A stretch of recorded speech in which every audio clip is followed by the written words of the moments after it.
ನಮ್ಮ ಬೆಂಗಳೂರಿಗೆ ಸ್ವಾಗತ. ನಾನು ಚೈತ್ರ ರಾಜ್. ಇದು ಸಿಲಿಕಾನ್ ಸಿಟಿಯ ಅತಿ ಹೆಚ್ಚು ವಾಹನ ದಟ್ಟಣೆಯ ರಸ್ತೆ. ಒಂದು ಕ್ಷಣ ಮೈಮರೆತರೂ ಈ ರಸ್ತೆಯಲ್ಲಿ ಅಪಘಾತ ಕಟ್ಟಿಟ್ಟ ಬುತ್ತಿ. ಈ ರಸ್ತೆಯಲ್ಲಿ ಇವತ್ತು ಸರಣಿ ಅಪಘಾತ ನಡೆದಿದೆ. ಇಬ್ಬರು ಬೈಕ್ ಸವಾರರು ಸಾವನ್ನಪ್ಪಿದ್ದಾರೆ. ಅದರ ಕಂಪ್ಲೀಟ್ ರಿಪೋರ್ಟ್ ಇಲ್ಲಿದೆ ನೋಡಿ.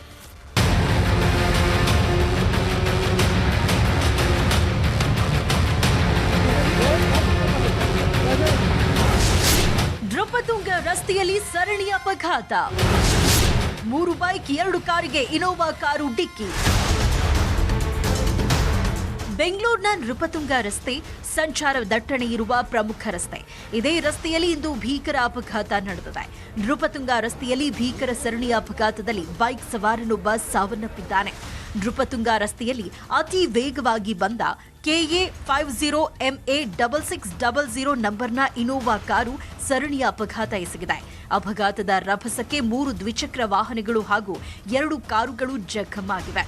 ಬೈಕ್ನಲ್ಲಿ ಹೋಗ್ತಿದ್ದ HPR ಲೇಔಟ್ ನಿವಾಸಿ ಮಾಜಿದ್ ಖಾನ್ ಹಾಗೂ ಅಯ್ಯಪ್ಪ ಎಂಬುವವರ ಮೇಲೆ ಕಾರು ಹರಿದ ಪರಿಣಾಮ ಆಸ್ಪತ್ರೆಯಲ್ಲಿ ಇಬ್ಬರು ಸಾವನ್ನಪ್ಪಿದ್ದಾರೆ.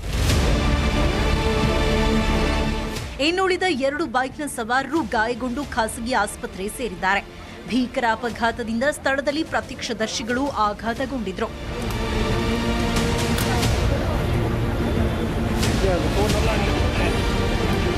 ಯಾರಿಗೆ ಆಗಿರ್ಲಿ, ಜೀವ ಅಂದ್ರೆ ಜೀವನೇ ನಮ್ಗೆ.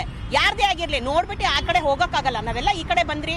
ಅದೇನಂದ್ರೆ ಎನ್ಕ್ವೈರಿ ಆಗಿ ದಯವಿಟ್ಟು ಅವ್ರಿಗೆಲ್ಲ ಏನೇನ್ ಬೇಕೋ ಅದನ್ನೆಲ್ಲ ಒದಗಿಸ್ಕೊಟ್ರೆ ನಮ್ಗೆ ಒಳ್ಳೇದು. ಅಷ್ಟು ದೊಡ್ಡ ಗಾಡಿ, ಅಷ್ಟು ಪ್ರಜ್ಞೆ ಇಲ್ದಿರ ಗಾಡಿ ಓಡಿಸ್ತಾರೆ ಸರ್. ಅಷ್ಟು ಚಿಕ್ಕ ಪುಟಾಣಿ 2 ವೀಲರ್ಸ್ ಹೋಗ್ತಾ ಇರುತ್ತೆ, ಅಷ್ಟು ಪ್ರಜ್ಞೆ ಇಲ್ದಿರ ಗಾಡಿ ಓಡಿಸ್ತಾರೆ. ಅಂತವ್ರಿಗೆ ಪನಿಷ್ಮೆಂಟ್ ಸಿಗ್ಲೇಬೇಕು. ನನ್ನ ಪ್ರಕಾರ ಪನಿಷ್ಮೆಂಟ್ ಸಿಗ್ಲೇಬೇಕು ಸರ್. ಅಪಘಾತ ಮಾಡಿದ ಕಾರಲ್ಲಿ ಬಿಜೆಪಿ ಶಾಸಕರ ಪಾಸ್. ಸಾಗರ ಬಿಜೆಪಿ ಶಾಸಕ ಹರತಾಳು ಹಾಲಪ್ಪಗೆ ಲಿಂಕ್. ಸರಣಿ ಅಪಘಾತ ಎಸಗಿದ ಇನೋವಾ ಕಾರು ರಾಮು ಸುರೇಶ್ ಎಂಬುವವರ ಹೆಸರಿನಲ್ಲಿ ನೋಂದಣಿಯಾಗಿದೆ. ಆದರೆ ಅಪಘಾತ ಮಾಡಿದ ಕಾರ್ನಲ್ಲಿ ಶಿವಮೊಗ್ಗ ಜಿಲ್ಲೆ ಸಾಗರ ಕ್ಷೇತ್ರದ ಬಿಜೆಪಿ ಶಾಸಕ ಹರತಾಳು ಹಾಲಪ್ಪ ಅವರ ಶಾಸಕರ ಪಾಸ್ ಪತ್ತೆಯಾಗಿದೆ. ಅಪಘಾತ ಮಾಡಿದ ಕೆಲವೇ ಕ್ಷಣಗಳಲ್ಲಿ ಕಾರ್ನಲ್ಲಿದ್ದ ಪಾಸ್ ತೆಗೆದು ಹಾಕಲಾಗಿದೆ. ಹನಸೂರು ಗೇಟ್ ಸಂಚಾರಿ ಪೊಲೀಸರು ಸ್ಥಳಕ್ಕೆ ಬಂದು ಪರಿಶೀಲನೆ ನಡೆಸಿ ಚಾಲಕನನ್ನ ವಶಕ್ಕೆ ಪಡೆದಿದ್ದಾರೆ. ಇನೋವಾ ಕಾರು ನಾವು ಪೆಟ್ರೋಲ್ ಬಂಕ್ ಕಡೆಯಿಂದ ಫಾಸ್ಟ್ ಆಗಿ ಬಂದಿದ್ದಾನೆ. ಯಾವ ಕಾರಣಕ್ಕೋಸ್ಕರ ಫಾಸ್ಟ್ ಆಗಿ ಬಂದೋ ಗೊತ್ತಿಲ್ಲ. ಬಂದು ಹೊಡೆದಿದ್ದಾನೆ. ಮಿಕ್ಕಿದವ್ರನ್ನೆಲ್ಲ ಆಟೋದಲ್ಲಿ ಕರ್ಕೊಂಡೋಗಿ ಹಾಕಿದ್ದಾರೆ. ಒಬ್ಬರಿಗೆ ಕಾಲು ಮುರಿದಿದೆ, ಎಡಗಾಲು. ಒಬ್ಬರಿಗೆ ಬಲಗಣಿಗೆ ಏಟಾಗಿತ್ತು. 5 ಜನಕ್ಕೆ. ಹನಸೂರು ಗೇಟ್ ಸಂಚಾರಿ ಠಾಣೆ ಪೊಲೀಸರು ಪ್ರಕರಣ ದಾಖಲಿಸಿಕೊಂಡು ತನಿಖೆ ಕೈಗೊಂಡಿದ್ದಾರೆ. ಕಾರು ಚಾಲಕನನ್ನ ವಶಕ್ಕೆ ಪಡೆದು ವಿಚಾರಣೆ ನಡೆಸಿದ್ದಾರೆ. Muniraju, crime bureau, news 18 Bengaluru.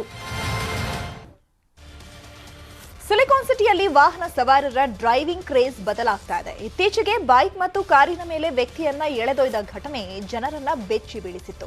ಅದೇ ರೀತಿ ಈಗ ಬೈಕ್ ಸವಾರನೊಬ್ಬ ಒನ್ ವೇಯಲ್ಲಿ ಬೈಕ್ ಚಲಾಯಿಸಿ ದುಸ್ಸಾಹಸ ಮೆರೆದಿದ್ದಾರೆ.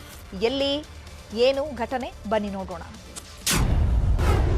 ಬೆಂಗಳೂರಿನಲ್ಲಿ ಬೈಕ್ ಸವಾರನ ದುಸ್ಸಾಹಸ. ಫ್ಲೈಓವರ್ ಮೇಲೆ ಒನ್ ವೇನಲ್ಲಿ ಬೈಕ್ ಸಂಚಾರ.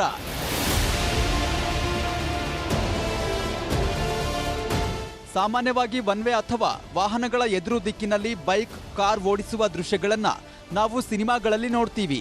ಆದರೆ ಸಿನಿಮಾ ಮೀರಿಸುವ ರೀತಿಯಲ್ಲಿ ಸಿಲಿಕಾನ್ ಸಿಟಿಯಲ್ಲಿ ವ್ಯಕ್ತಿಯೊಬ್ಬ ಬೈಕ್ ಓಡಿಸಿ ದುಸ್ಸಾಹಸ ಮೆರೆದಿದ್ದಾನೆ. ಹೊಸೂರು ರಸ್ತೆಯ ಎಕ್ಸ್ಪ್ರೆಸ್ ವೇ ಫ್ಲೈಓವರ್ ಮೇಲೆ ವಿರುದ್ಧ ದಿಕ್ಕಿನಲ್ಲಿ ಬೈಕ್ ಓಡಿಸೋ ದೃಶ್ಯ ಈಗ ಸಾಮಾಜಿಕ ಜಾಲತಾಣದಲ್ಲಿ ವೈರಲ್ ಆಗಿದೆ.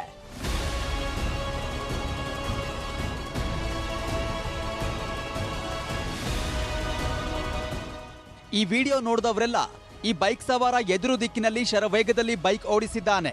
ಈತ ಈ ಕಡೆಯಿಂದ ಬೈಕ್ ಓಡಿಸಿಕೊಂಡು ಹೋಗ್ತಿದ್ರೆ ಆ ಕಡೆಯಿಂದಲೂ ವಾಹನಗಳು ವೇಗವಾಗಿ ಬರುತ್ತಿವೆ. ಬೈಕ್ ಸವಾರನ ಈ ದುಸ್ಸಾಹಸಕ್ಕೆ ಹಲವು ವಾಹನ ಸವಾರರು ಬೆಚ್ಚಿ ಬಿದ್ದಿದ್ದಾರೆ. ಸಿನಿಮಾ ಶೈಲಿಯಲ್ಲೇ ಯುವಕ ವೇಗವಾಗಿ ಬೈಕ್ ಚಲಾಯಿಸ್ತಾ ಇದ್ದ. ಇದನ್ನ ಕೆಲವು ಪ್ರಯಾಣಿಕರು ವಿಡಿಯೋ ಮಾಡಿದ್ದು ಬೈಕ್ ಸವಾರನಿಗೆ ಬುದ್ಧಿ ಹೇಳಲು ಪ್ರಯತ್ನ ನಡೆಸಿದ್ದಾರೆ. ಆದ್ರೆ ಯಾವುದನ್ನೂ ಕಿವಿಗೆ ಹಾಕಿಕೊಳ್ಳದ ಬೈಕ್ ಸವಾರ ಒಂದೇ ವೇಗದಲ್ಲಿ ಹೊರಟಿದ್ದ.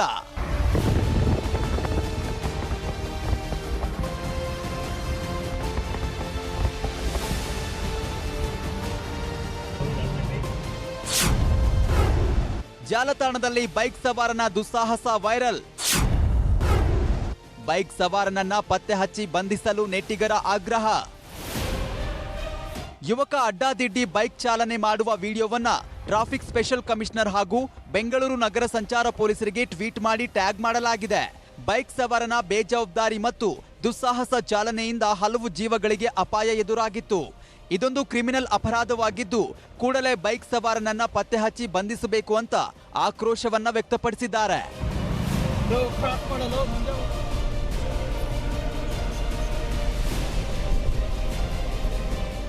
ಒನ್ ವೇನಲ್ಲಿ ಬೈಕ್ ಚಲಾಯಿಸಿದ ಯುವಕನ ಪತ್ತೆಗಾಗಿ ಎಲೆಕ್ಟ್ರಾನಿಕ್ ಸಿಟಿ ಮತ್ತು ಮಡಿವಾಳ ಸಂಚಾರ ಪೊಲೀಸರು ವಿಡಿಯೋ ಪರಿಶೀಲನೆ ನಡೆಸಿದ್ದಾರೆ.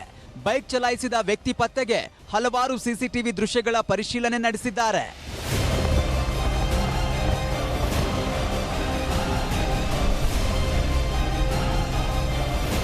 Muniraju, crime bureau, news 18 Bengaluru. Traffic rules break ಸಂಬಂಧ ದಾಖಲಾಗಿದ್ದ ಕೇಸ್ಗಳ ದಂಡ ಪಾವತಿಗೆ ಸರ್ಕಾರಿ ಶೇಕಡಾ 50ರಷ್ಟು ರಿಯಾಯಿತಿ ನೀಡಿದೆ. ವಾಹನ ಸವಾರರು ತಾ ಮುಂದು ನಾ ಮುಂದು ಅಂತ ದಂಡ ಪಾವತಿಸುತ್ತಿದ್ದಾರೆ. 4ನೇ ದಿನವಾದ ಇಂದು ಸಹ ವಾಹನ ಮಾಲೀಕರಿಂದ ಉತ್ತಮ ರೆಸ್ಪಾನ್ಸ್ ಬಂದಿದೆ. ಇದರ ಜೊತೆಗೆ ಜನರಿಗೆ ಆಘಾತವೂ ಎದುರಾಗಿದೆ. ಏನದು ಬನ್ನಿ ನೋಡೋಣ. ದಂಡ ಕಟ್ಟಲು ಬಂದಾಗ ನಕಲಿ ನಂಬರ್ ಪ್ಲೇಟ್ ಶಾಕ್. ರಿಯಾಯಿತಿ ದಂಡ ಕಟ್ಟುವ ಸಮಯ ವಿಸ್ತರಣೆಗೆ ಮನವಿ. Signal jump, drink and drive, without helmet, wrong route drive ಸೇರಿದಂತೆ ಹಲವಾರು ಟ್ರಾಫಿಕ್ ರೂಲ್ಸ್ ಉಲ್ಲಂಘನೆ ದಂಡಕ್ಕೆ ರಿಯಾಯಿತಿ ನೀಡಿದೆ. ವಾಹನ ಸವಾರರು ದಂಡ ಪಾವತಿಸಲು 50% ರಿಯಾಯಿತಿ ನೀಡಿತ್ತು. ಕಳೆದ 4 ದಿನಗಳಿಂದ ವಾಹನ ಸವಾರರು ನಾ ಮುಂದು ತಾ ಮುಂದು ಅಂತ ದಂಡ ಪಾವತಿಸಲು ಮುಂದಾಗ್ತಿದ್ದಾರೆ. ಇದರ ಮಧ್ಯೆ ಟ್ರಾಫಿಕ್ ಫೈನ್ ಕಟ್ಟಲು ಬಂದಾಗ ನಕಲಿ ನಂಬರ್ ಪ್ಲೇಟ್ ಹಾವಳಿ ಕಾಟ ಶುರುವಾಗಿದೆ.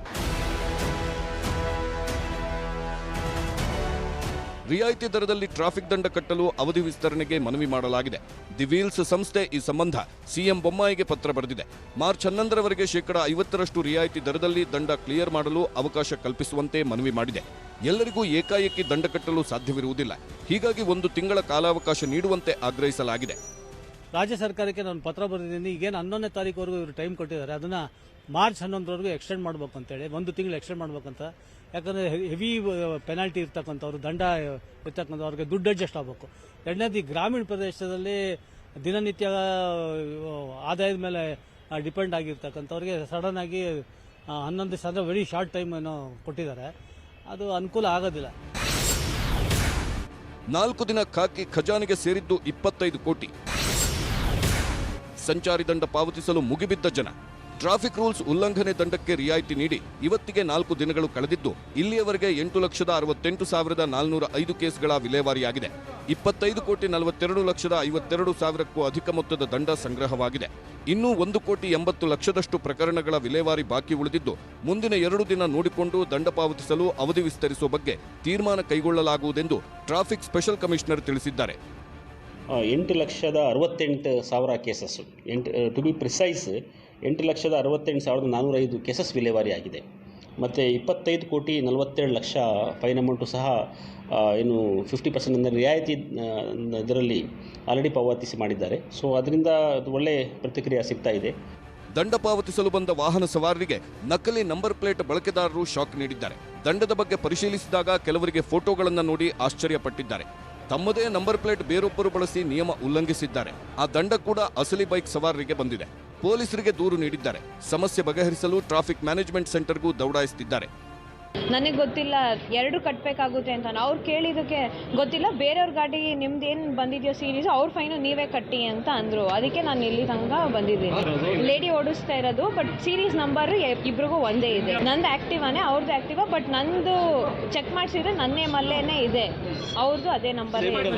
ಸದ್ಯ ರಿಯಾಯಿತಿ ದಂಡ ಪಾವತಿಸಲು ಬಂದವರಿಗೆ ನಕಲಿ ಪ್ಲೇಟ್ ಪ್ರಕರಣಗಳು ಬೆಳಕಿಗೆ ಬರ್ತಿವೆ. ತಮ್ಮ ವಾಹನದ ನಂಬರನ್ನ ಬಳಸಿಕೊಂಡು ಬೇರೆಯವರು ಓಡಾಡುತ್ತಿರುವುದರ ಬಗ್ಗೆ ದೂರು ದಾಖಲಿಸುತ್ತಿದ್ದಾರೆ. ಇದೀಗ ಆರೋಪಿಗಳ ಬಂಧನಕ್ಕೆ ಬಲೆ ಬೀಸಿರುವ ಪೊಲೀಸರು ಫೇಕ್ ನಂಬರ್ ಪ್ಲೇಟ್ ಬಳಕೆದಾರರ ವಾಹನ ಸವಾರರ ವಿರುದ್ಧ ಕ್ರಿಮಿನಲ್ ಕೇಸ್ ದಾಖಲಿಸಲು ಸಿದ್ಧತೆ ನಡೆಸಿದ್ದಾರೆ. Gangadhar Vagata, crime bureau, news 18 Bengaluru.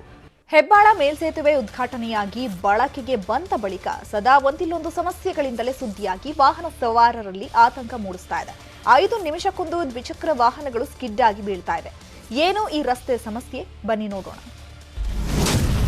Hebbal ಮೇಲ್ಸೇತುವೆ ಮೇಲೆ ಸವಾರರಿಗೆ ಸಂಚಕಾರ. ಮೇಲ್ಸೇತುವೆ ಮೇಲೆ 5 ನಿಮಿಷಕ್ಕೊಂದು ಅಪಘಾತ. ಈ ಸೇತುವೆಯ ಮೇಲ್ಭಾಗದಲ್ಲಿ, ಅದರಲ್ಲೂ ಕೂಡ ಏರ್ಪೋರ್ಟ್ ಮತ್ತೆ ನಾಗಾವರ ಕಡೆಯಿಂದ ಬರುವಂತಹ ಮಾರ್ಗ ಇದೆಯಲ್ಲ, ಅಲ್ಲಿ ರಸ್ತೆಯ ಮಧ್ಯದಲ್ಲಿ ಈ ಸೇತುವೆ ನಿರ್ಮಾಣಕ್ಕೆ ಅಂತ ಹೇಳಿ ಒಂದು ಕಂಬಿಗಳನ್ನ ಹಾಕಿದ್ರು. ಈ ಹಳೆ ಮಾದರಿಯ ಟೆಕ್ನಾಲಜಿ ಬಳಕೆ ಮಾಡಿಕೊಂಡು ಇದನ್ನ ನಿರ್ಮಾಣ ಮಾಡಿರುವಂತಹ ಹಿನ್ನೆಲೆಯಲ್ಲಿ ಈಗ ಅದರ ಗುಣಮಟ್ಟ ಬರ್ತಾ ಬರ್ತಾ ಕಡಿಮೆ ಆಗ್ತಾ ಇದೆ. ಹೆಬ್ಬಾಳ ಮೇಲ್ಸೇತುವೆ ಸಂಚಾರ ಮಾಡುವ ದ್ವಿಚಕ್ರ ವಾಹನ ಹಾಗೂ ಆಟೋ ಸವಾರರೇ ಎಚ್ಚರ ಎಚ್ಚರ. ಸ್ವಲ್ಪ ಯಾಮಾರಿದ್ರೂ ನಿಮ್ಮ ವಾಹನ ಬೀಳೋದು ಗ್ಯಾರಂಟಿ.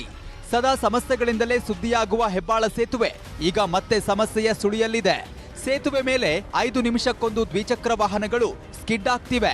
ದಿನಕ್ಕೆ 2-3 ಲಘು ಅಪಘಾತಗಳು ಆಗ್ತಿವೆ. ನ್ಯೂಸ್ 18 ಕ್ಯಾಮೆರಾದಲ್ಲಿ ದ್ವಿಚಕ್ರ ವಾಹನಗಳು ಸ್ಕಿಡ್ ಆಗುವ, ಅಪಘಾತವಾಗುವ ಎಕ್ಸ್ಕ್ಲೂಸಿವ್ ದೃಶ್ಯಗಳು ಸೆರೆಯಾಗಿವೆ. ಗ್ಯಾಪ್ ಬಂದಿ ನೋಡಿ ಸರ್, ಟ್ರಾಫಿಕ್ ಇದೆಯಲ್ಲ ಸರ್, ಅಷ್ಟು ದೊಡ್ಡ ಗ್ಯಾಪ್ ಇದೆ. ಯಾವ 2 ವೀಲರ್ ಒಂದು ವೀಲ್ಸ್ ಹಾಕೊಂಡ್ರೆ ಬೀಳ್ತಾರೆ. ಯಾರು ಕೇಳಿದ್ರೆ ಬಿದ್ರೆ ಅವರೇ ಎದ್ದೊಳ್ಬೇಕು. ಜನ ಯಾರು ಸಹ ಎತ್ತಕ್ಕೂ ಸಹ ಯಾರು ಬರಲ್ಲ. ಇವ್ರಿಗೆ ಯಾರಿಗೂ ಅಧಿಕಾರಿಗಳು ಗೊತ್ತಾಗ್ತಲ್ಲ. ಇಂಟರ್ನ್ಯಾಷನಲ್ ಏರ್ಪೋರ್ಟ್ ಅಂತಾರೆ, ಬೆಂಗಳೂರಿಗೆ ನಾಚಿಕೆ ಆಗುತ್ತೆ. ಹೆಬ್ಬಾಳ ಮೇಲ್ಸೇತುವೆ ಮೇಲಿನ ರಸ್ತೆ ನಿರ್ಮಾಣಕ್ಕೆ ರೈಲ್ವೆ ಹಳಿಯ ಮಾದರಿಯ ದೊಡ್ಡ ಕಂಬಿಗಳನ್ನ ಹಾಕಲಾಗಿದೆ. ಈ ಕಂಬಿಗಳ ಮೇಲೆ ಹಾಕಿದ್ದ ಡಾಂಬರ್ ಕಿತ್ತು ಬಂದಿದೆ. ಕಂಬಿಗಳ ಮಧ್ಯೆ ಉದ್ದುದ್ದ ಗುಂಡಿಗಳು ಬಿದ್ದಿವೆ. ಈ ಕಂಬಿಗಳ ಮೇಲೆ ದ್ವಿಚಕ್ರ, ತ್ರಿಚಕ್ರ ವಾಹನಗಳು ಹೋದಾಗ ವೀಲ್ ಸ್ಕಿಡ್ ಆಗ್ತಿವೆ. ಕಂಬಿ ಮಧ್ಯೆ ಇರುವ ಗುಂಡಿಗಳಿಗೆ ಚಕ್ರ ಸಿಕ್ಕಿ ವಾಹನಗಳು ಬಿದ್ದು ಹಿಂದೆ ವೇಗವಾಗಿ ಬರುವ ವಾಹನಗಳು ಡಿಕ್ಕಿಯಾಗ್ತಿವೆ. ಈ ಸೇತುವೆ ನಿರ್ಮಾಣ ಮಾಡಿರುವ ಬಿಡಿಎ ಅಧಿಕಾರಿಗಳು ಸಮಸ್ಯೆ ಸರಿಪಡಿಸಿ ಪ್ರಯಾಣಿಕರ ಸಮಸ್ಯೆ ಸರಿಪಡಿಸಬೇಕಾಗಿದೆ. ಆದಷ್ಟು ಬೇಗ ಈ ಸಮಸ್ಯೆಗೆ ಒಂದು ಸೂಕ್ತವಾದಂತಹ ಪರಿಹಾರ ಸಿಗಬೇಕು. ಇಲ್ಲ ಅಂತಂದ್ರೆ ಇದೇ ರೀತಿಯಾದಂತಹ ಅಪಘಾತಗಳು ಆಗ್ತಾ ಇರುತ್ತೆ ಅನ್ನುವಂಥದ್ದು ಇಲ್ಲಿ ಟ್ರಾಫಿಕ್ ಪೊಲೀಸರ ಕೊಟ್ಟಿರುವಂತಹ ಮಾಹಿತಿ. ಕ್ಯಾಮರಾ ಪರ್ಸನ್ ಶಿವಪ್ಪ ಜೊತೆಗೆ ಶಿವಪ್ರಸಾದ್, ನ್ಯೂಸ್ 18 ಬೆಂಗಳೂರು.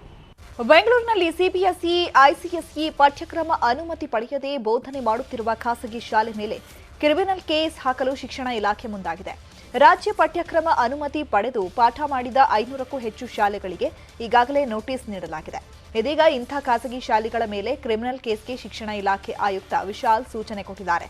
ಈಗಾಗಲೇ ನಾಗರಬಾವಿಯ ಆರ್ಕಿಡ್ ಶಾಲೆ ಮೇಲೆ ಕೇಸ್ ದಾಖಲಾಗಿದ್ದು, ನಿಯಮ ಪಾಲಿಸದ ಸಂಸ್ಥೆ ಮೇಲೆ ಉಳಿದ ಖಾಸಗಿ ಶಾಲೆ ಕ್ರಿಮಿನಲ್ ಕೇಸ್ ಹಾಕಲು ಈಗಾಗಲೇ ಬಿಇಒಗಳಿಗೆ ಡಿಡಿಪಿಐ ಸೂಚನೆ ನೀಡಿದ್ದಾರೆ. ಬೆಂಗಳೂರಿನ ದಕ್ಷಿಣ ವಲಯದಲ್ಲಿ 11 ಆರ್ಕಿಡ್ ಖಾಸಗಿ ಶಾಲೆಗಳಿದ್ದು, ಇದರಲ್ಲಿ 5 ಸಿಬಿಎಸ್ಇ ಸಿಲೆಬಸ್ ಅನುಮತಿ ಪಡೆದಿವೆ.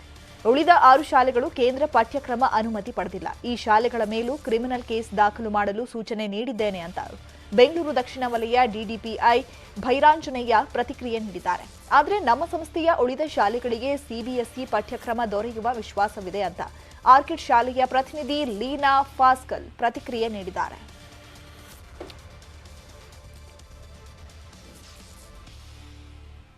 ಸುದ್ದಿ ಮುಂದುವರಿಯುತ್ತೆ, ಸ್ಮಾಲ್ ಬ್ರೇಕ್ ಆದ್ಮೇಲೆ.